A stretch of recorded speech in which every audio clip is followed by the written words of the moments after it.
Good afternoon, everybody. My name is Joel Castillo. I'm the Director of Application Development at the Department of Records. We'll be starting the webinar in a few minutes, just giving everybody 5 or so minutes to join in, and then we'll kick it off. Thank you.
Hi, everyone. Just giving folks another couple minutes to join in, and then we'll kick off the presentation on what's new with Open Records and the Government Publications Portal. Thanks.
All right, so we're going to get started. Again, my name is Joel Castillo. I'm the Director of Application Development at the New York State Department of Records and Information Services. Today we're going to be going over an overview of what we've been working on for the Government Publications Portal and the OpenRecords platform for the City of New York. If you have any questions as we go through the presentation, please use the questions widget that's part of GoToWebinar, and we'll address all your questions at the end of the presentation. Right now, I want to hand it off to Craig Campbell from the Mayor's Office of Data Analytics to give us a little intro on Open Data and Open Data Week. Thanks, Joel. This is Craig Campbell. I'm the Assistant Director for Policy and Operations here at the Mayor's Office of Data Analytics. Thank you to Joel, Commissioner Toole, and the Department of Records and Information Services for being a part of Open Data Week 2019. Just a quick note on the week. It's a week-long celebration of the many ways that New Yorkers engage with public data. We have 45 events across 5 boroughs. Some highlights include an Open Data art exhibit at the Brooklyn Navy Yard, demos of software that use open data, and an all-day hackathon about environmental justice. We're about halfway through the week, but there are plenty of events in the next 4 days that are still taking RSVPs, so I encourage you to check those out at open-data.nyc. Open Data Week celebrates New York City's open data law, which requires that all public data sets maintained by city agencies be made available on the New York City Open Data Portal at nyc.gov/data. So a lot of the great products and initiatives that Doris is leading, a lot of that information is also going to be available on the Open Data Portal. The portal contains 2,300 data sets from dozens of city agencies. The platform welcomed over 1 million users last year, and I encourage you both during Open Data Week and beyond to check out the data that we're pushing up. And so with that, I'll turn it back over to Joel. Thanks, Craig. So I'm going to go quickly around the room here with me. I have Martin Beatty, who is our Senior Project Manager in charge of the Government Publications Portal and OpenRecords, as well as a number of other initiatives that the Department of Records is carrying out. We have Jonathan Yu, who is one of our developers, whose focus lately has been on OpenRecords. Gary Zhao, who is the lead developer on the Publications Portal, the current iteration. And Praveen Panchal, our CIO. So let's get started. So starting with the Government Publications Portal, it is a searchable digital repository of all of New York City's agency publications. We have data in there from 60 some odd agencies dating back to the 1980s, actually, with the city record from DCAS. But the most up-to-date documents are posted there. It is part of the city charter, and it's maintained by the Municipal Library, which is a division of the Department of Records. The idea behind the Publications Portal is to make it easy to find what agencies are working on and what they're publishing. So you can find annual reports, minutes for commissions, and other types of documents that are published by agencies, including eventually videos and other types of media. It's part of the New York City Charter. It's in section 1133 of the Charter. It was first started in 2003 with the local law introduced by now Borough President Gail Brewer, Manhattan Borough President Gail Brewer. And it allows us to fulfill our charter requirement to make these documents available. We are now on our 3rd iteration of the Publications Portal. The first was a set of static pages that were uploaded to our website. In 2014, we hired a team of interns to develop a open source application using Python. That's the current version that's available on nyc.gov/publications. That made it easy for people to search for these documents based on the metadata that agencies provide. And now we're working on a tool called DSpace, which is a institutional repository that is open source online, and it allows us to make it easy for agencies to submit documents to the Publications Portal so that it can be made searchable online. So I'll hand it over to Gary to talk about how the progress has been going on DSpace. Thanks, Joel. So in late 2017, We started development on an updated version of the government publications, primarily to allow agency users to submit documents through the application rather than the current way, which is submitting a CSV to the municipal library and then handing it off to dev to actually upload the data into the database. So we reviewed a lot of other options, and we decided to go with, as Joel said, the institutional repository DSpace, which is open source, and we had to make customizations to it to fit our business requirements and to also resolve any security vulnerabilities that came along with using this platform. And we launched version 2.0 of DSpace on March 30th, and it includes the submissions functionality for the agency, but does not have the ability to allow the public users to search for documents as of yet. Ongoing development. 2.1 was also additional security upgrades due to new vulnerabilities identified by New York City Cyber. And now we're working on completing version 2.2 to allow public-facing search with an expected deployment date of April 2019. So when DSpace was first launched, we began a pilot in 2018 with 6 agencies where the municipal librarians would train agency users to use the platform and to submit their publications through DSpace. And throughout June and July of 2018, the trainings ramped up to allow for now a total of 57 agencies submitting their publications through the publication portal. And in 2018, we had over 3,300 publications submitted to the portal directly.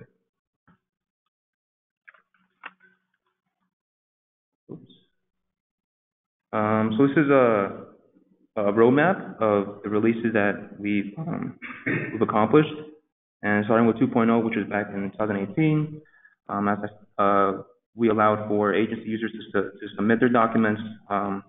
We came up with a crosswalk with the existing database schema, with complying with the DC Dublin Core standard, and that just allows for a more standard approach to identifying the metadata. And also included was a way for the Municipal Library to manage the appraisals, because before they would have to filter out based on the CSV submitted, but now they could actually have a whole content management system inside the application itself. So in 2.1, we worked out a data migration plan to transfer all the data that were submitted to the new DSpace portal back to the current publications portal. And we identified any security issues that remained with DSpace and addressed them. So now the biggest release, which is coming up in a few months, is to allow public users to access DSpace and to search any documents that they wish to search for, which includes also full text searching, which is not part of the current publications portal. It also includes the new login system for agency users as well. So for future features, one of the biggest things is to do further development to improve compliance for charter required submissions. There's a plethora of required submissions, publications from agencies, and we're working on a way to better improve the compliance of the required submissions. Working on additional development for the library staff so that they could have metrics directly pulled from the system. And we're also working on 508 ADA compliance, which we just recently accomplished for OpenRecords. And there's a lot of additional features that may be added to the list, but that's what we currently have going on for the publications portal right now. Yeah. And if once we launch, or even now, if you notice any issues with the current system, which is available at nyc.gov/publications, we appreciate if you could submit an issue with your comments, suggestions, feature requests on our GitHub repository. The link is available here, and we'll also send that out after the presentation. So now we're going to switch and talk about OpenRecords, and I'll turn it over to Martin to give us a history of the platform. Thanks, Joel. So OpenRecords is the city FOIL portal for the submission and fulfillment of Freedom of Information Law requests. I want to give you a little bit of history, a little bit of background. OpenRecords fulfills a promise, a mayoral promise from back in 2013 to provide an efficient, quick, and easy way for the public to submit FOIL requests to city agencies, and also for providing a way for agencies to respond in a timely and an efficient manner, and also in a consistent fashion. The overall goal is to provide a greater overall transparency into city government for the public. As far as background, initial development started back in January 2015, and it's based on an application from the Code of America Record Track application developed in 2013 for the city of Oakland. That really provides the foundation for the work that we've done. We've built upon that as we move forward to adapt that work for the needs of the city of New York. And in the initial planning, we worked very closely in collaboration with the law department in the city, the Office of the Counsel for the Mayor, and also DeWitt, Chief Technology Officer. So it was really a combined effort from the very, very beginning.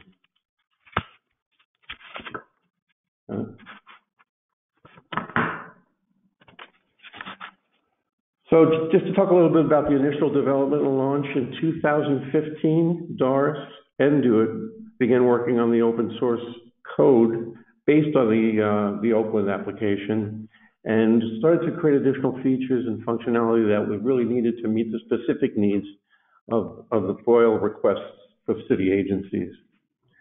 The initial launch of OpenRecords took place on March 10th, 2016, and we started with 8 pilot agencies that actually worked very closely with us in the development of the features and functionality for the initial release. Those agencies were Doris, DeWitt, CCHR, Office of the Mayor, DOE, OEM, Oath, and OCME. Eventually, the code had to be completely rewritten to allow agencies requiring specific additional features to use OpenRecords effectively.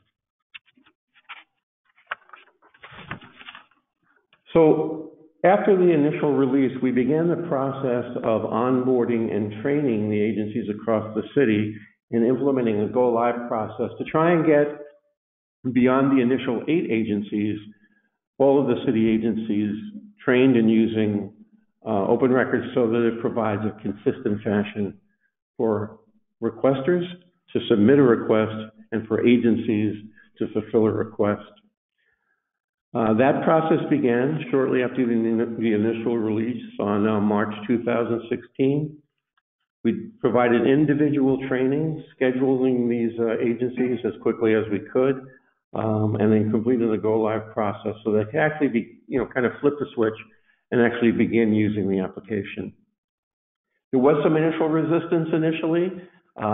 Some agencies had already established processes, and they were a little bit hesitant to get started, but we worked diligently with these agencies, and through the course of the 2016 release to this past August, we were able to complete the onboarding and go live process for 53 of the mayoral agencies in the city.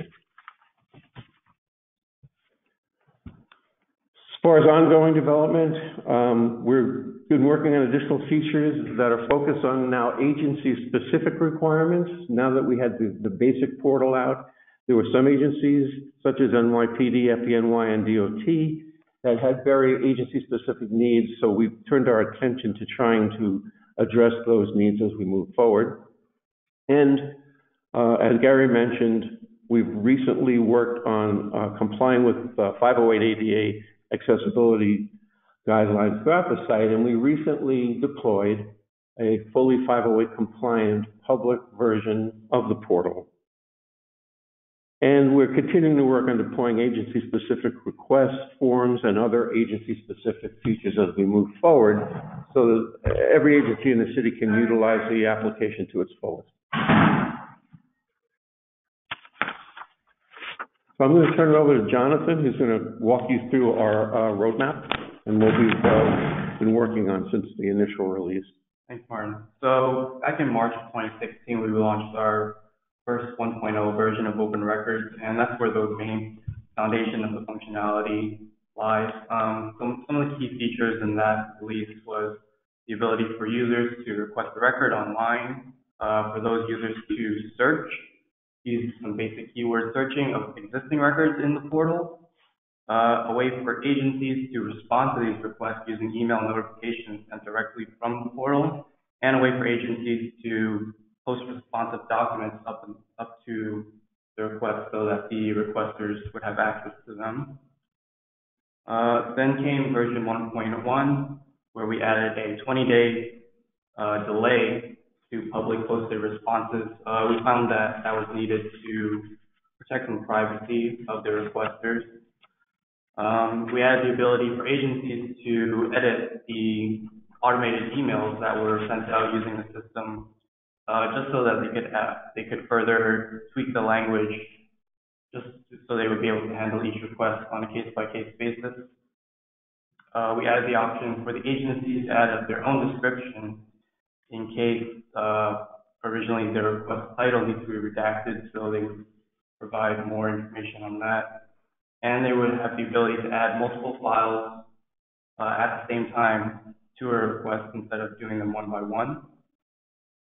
Following that, we had version 1.2, where we had the ability to attach documents into email responses. So once requesters received email notifications, they could click a link and instantly download the responsive documents straight from there.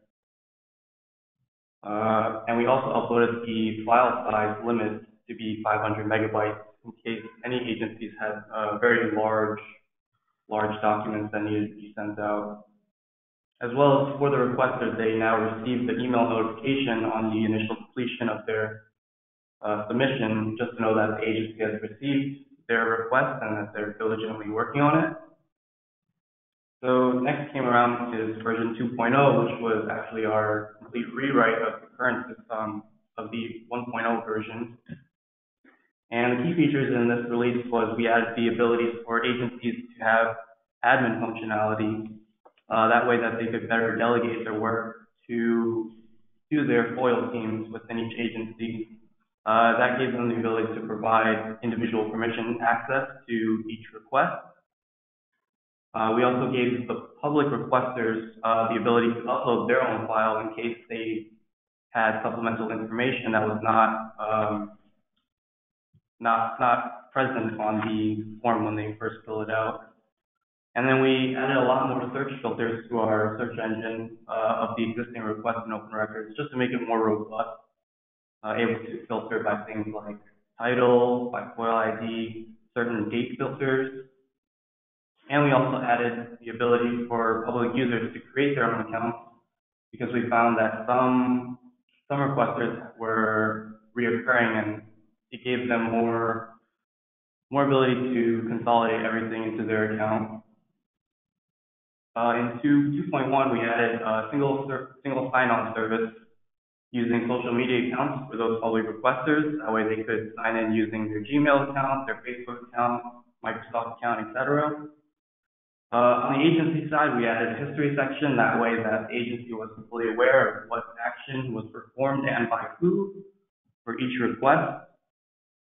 We also added a new search filter that allowed agencies to search by date closed, and also a link within each request for those requesters that signed in to contact the agency directly through there. And version 2.2 was right around when NYPD came on board to OpenRecords, which is by far our biggest user base of the application. And we found that they needed the ability to generate letters and envelopes from within OpenRecords to send out to requesters, because they received a large number of requests by mail. So this started the initiative to create features that were more specific to agencies. That way we could create a general feature for them and then tailor it to their very specific needs. Following that, in version 2.2.1, we added a 120-day acknowledgement period. And this is another one of those agency-specific features. We allowed agencies to add their own instructions, just to add better guidance to public requesters if they needed more information about what could be foiled and what couldn't for their specific agency. In 2.3, we added the option for requests to be open because of an appeal. And after requests have been closed, the agencies could now add notes to requests. And that the search engine was better refined to filter requests by the most recent date. Most recently in January, we had a big initiative to make our OpenRecords compliant. So we received help from Wally Sabri, which is the city's digital accessibility coordinator. He was very integral in the development of making OpenRecords 508 compliant. And upcoming in March, we are going to be revamping the authentication system in OpenRecords to use its new Nice ID version 2.0 system. And here's some features that we have on our roadmap that we are planning out into future releases. We found that a lot of agencies need some custom reporting options, so we're developing tools to help them automate that, and so that they could do that on their own from within the portal. Rich text formatting for in-app communications. So this goes along with the email communication that goes through to requesters from agencies. That would be better formatting for that. The ability for agencies to tag their requests based on their own internal needs. That way each agency has a better way to handle their requests. An appeals workflow, since right now, if a FOIA request is appealed, the interaction that would happen outside of the portal. So we're trying to integrate something to better facilitate that. Identifying requests submitted to multiple agencies. So a better collaborative effort between different agencies that may deal with the same kind of requests and documents that a requester may ask for. And just overall backend improvements. As we see the application, we need to be able to scale it as we receive more requests. I think we're upwards of almost 50,000 requests in the entire portal. So as that number grows, we need to be able to handle the volume for that. So now I'm going to turn it back to Joel. He's going to talk about some of the information regarding the data set that we have on Open Data. Thanks, John. So since we launched the OpenRecords portal in 2016, we've had a steady growth.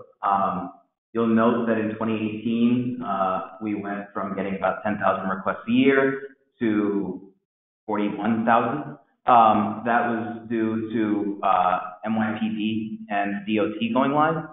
NYPD receives about 20,000 FOIA requests a year, and DOT receives about 17,000. So just those two agencies quadrupled the amount of requests that we get in the system. And the number for 2019 is a little out of date. It's about 5 days out of date. I think we're up to closer to 10,000 now. I ran these numbers on Friday from our open data set. So far, we've had agencies make about 7,000 responses public on the OpenRecords site. There are a lot of responses that are specific to the requester, so not everything can be made public, but we're encouraging agencies to really evaluate what criteria they use to make a response private or public, so that we can push them to make these, to make more data available to everyone. And as of last week, we have 52 agencies that are actively using OpenRecords to respond to FOIA requests. We're working right now with MOPD to get them live on the system so that they can start using it now that their constituents can also use the system using whatever accessibility technology they need.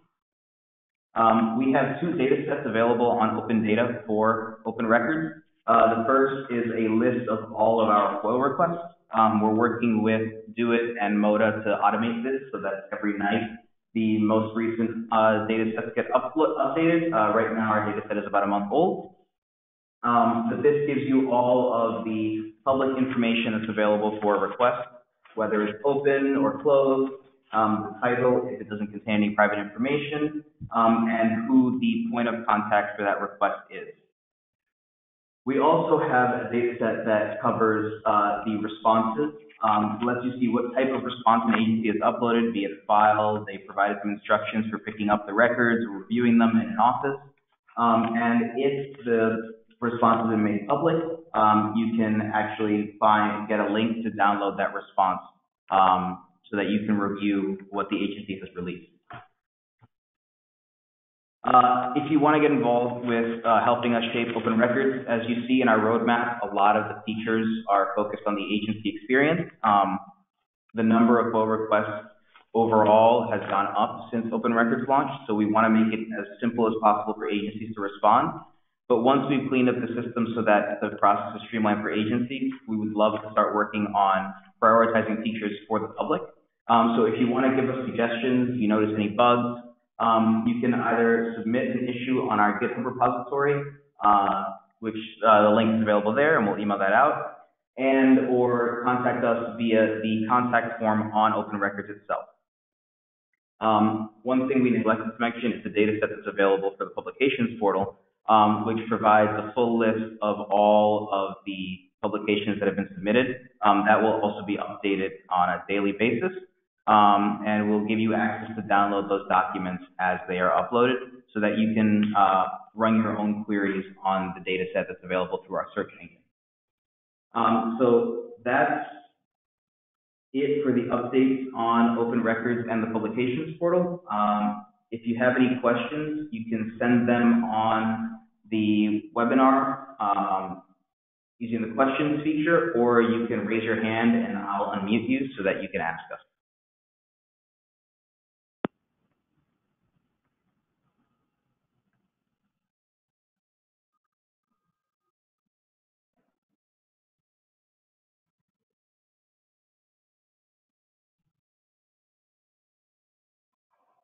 And if there are no questions, which doesn't look like, we have recorded this webinar, so we'll be making it available publicly shortly. We'll also be sending out a link. We got one question. One second. Devin, you have been unmuted.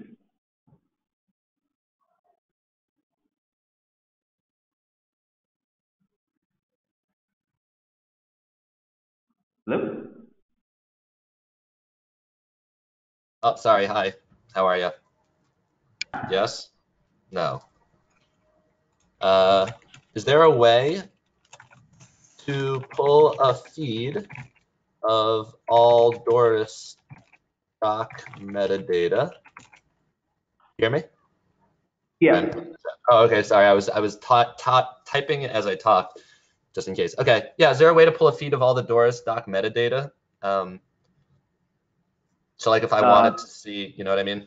Like a JSON feed or something, so I could see all the Doris docs per agency. You're talking about our open data, the metadata for the open data sets? I'm talking about for Doris, or the resource, the document resource thing. What's that called specifically? Publications portal? The publications portal, yeah. Is there like a JSON index? Is there an index of all of the documents in there that that a computer could read, and so that I could?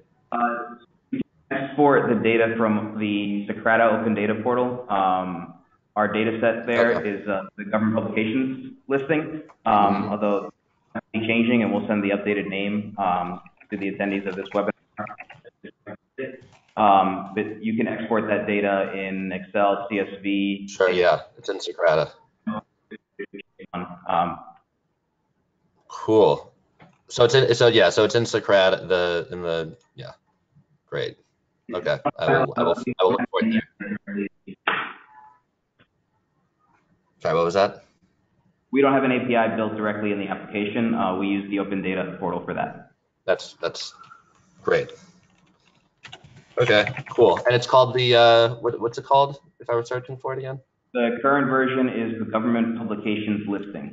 I can send a link out to the data set for that as well once we finish the webinar. Cool, awesome. Yeah, I'm found it. Right now it says it doesn't get updated very frequently, huh? Yeah, right now the current system is not too easy to update the data set. So we focused our attention on getting DSpace ready for public launch and getting that data set ready to be put on open data. So that should be, assuming everything goes well with our external dependencies, sometime in April, cool. where we update that data set. Cool, awesome. All right, I really appreciate it. Thanks.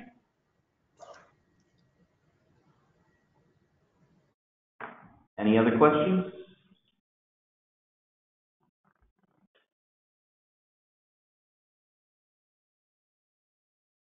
All right. So if not, we'll be sending a link to the webinar recording, our data sets, and a survey for the open data team. If you could please make sure to fill that out. We want to improve the presentations and events that we do as part of Open Data Week and throughout the year. So your feedback is really valuable. So you'll be getting that shortly from me. If you don't have any other questions, thank you very much for your time and enjoy the rest of your day.